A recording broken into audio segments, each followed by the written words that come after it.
ఒక్కసారి కొమ్మూరి గోల్డ్ కి కాల్ చేయండి. తాకట్లో ఉన్న మీ బంగారాన్ని విడిపించి మార్కెట్ ప్రైస్ కి వాళ్ళు కొనుక్కుని మిగతా డబ్బులు మీకు ఇచ్చేస్తారు. తెలంగాణ ప్రభుత్వ సలహాదారు పదవి ఎవరిని వరించబోతోంది? వేం నరేందర్ రెడ్డి తాజాగా రాజీనామా చేసిన పోస్ట్ను ఎవరికి ఇవ్వబోతున్నారు? సో ఇప్పుడు అసలు రేవంత్ రెడ్డి మనసులో ఎవరున్నారు? ఎంతమంది ప్రభుత్వ సలహాదారులు ఉన్నా సరే సో ముఖ్య సలహాదారు పోస్ట్ అనేది చాలా ప్రాధాన్యత గల పోస్ట్. డైరెక్ట్గా రేవంత్ రెడ్డితో ఇంటరాక్ట్ అయ్యే పోస్ట్.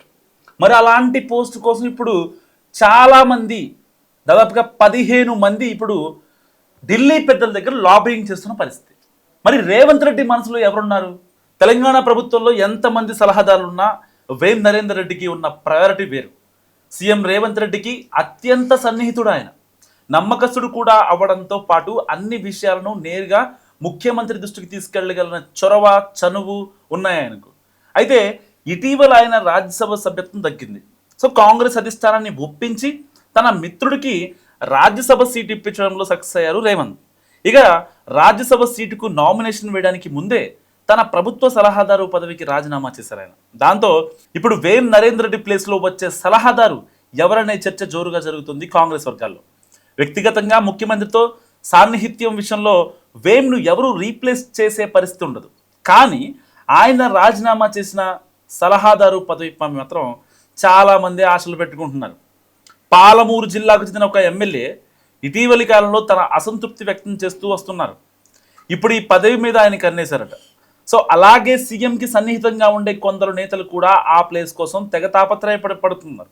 కానీ సీఎం ఆలోచన మాత్రం వేరుగా ఉన్నట్టు వినిపిస్తుంది. సో దళిత సామాజిక వర్గానికి చెందిన వ్యక్తికి ప్రభుత్వ సలహారు పదవి ఇస్తే ఎలా ఉంటుందంటూ డిఫరెంట్గా థింక్ చేస్తున్నారట ఆయన.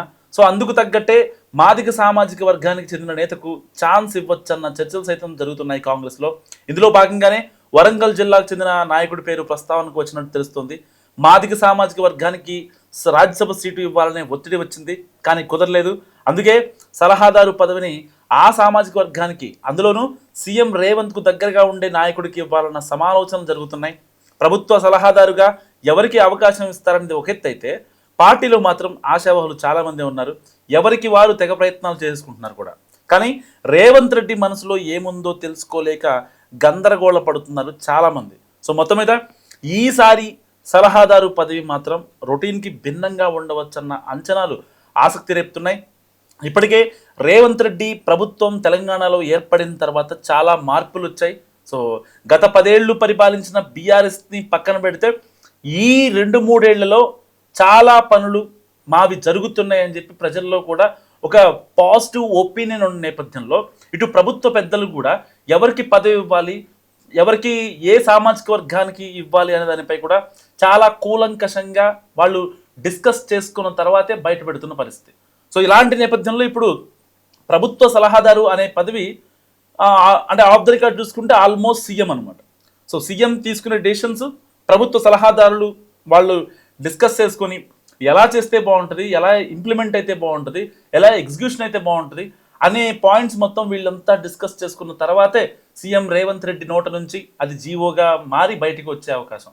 సో మరి ఇలాంటి పరిస్థితుల్లో వేం నరేందర్ రెడ్డిని టచ్ చేసి ఆయనగా పోర్ట్రే చేసిన తర్వాత కూడా అలాంటి పోస్ట్ అంటే ఆయన్ని మించి రావాలి, ఆయన పోర్ట్రే కూడా కాదు, ఆయన్ని మించి ఉండాలి. అలాంటి నేత ఎవరు మరి దళిత సామాజిక వర్గంలో?